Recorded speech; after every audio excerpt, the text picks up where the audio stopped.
బండి సంజయ్ పాదయాత్ర ముగింపు సభను విజయవంతం చేయాలని కోరుతూ బీజేపీ మైనారిటీ మోర్చా ఆధ్వర్యంలో కరీంనగర్లో విస్తృత ప్రచారాన్ని నిర్వహించారు. ముందుగా కరీంనగర్లోని పలు ముఖ్య కూడళ్ల మీదుగా భారీ వాహన ర్యాలీ నిర్వహించి పలు ప్రాంతాల్లో ఆహ్వాన పత్రికలు అందించారు. తదనంతరం యాత్ర విజయవంతం చేయాలని కోరుతూ ఆరేపల్లి దర్గాలో ప్రత్యేక పూజలు చేశారు.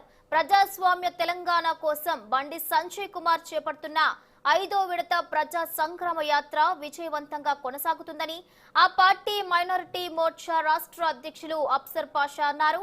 తెలంగాణలో ప్రత్యామ్నాయ శక్తిగా కమలం పార్టీ అవతరించిందని అన్నారు.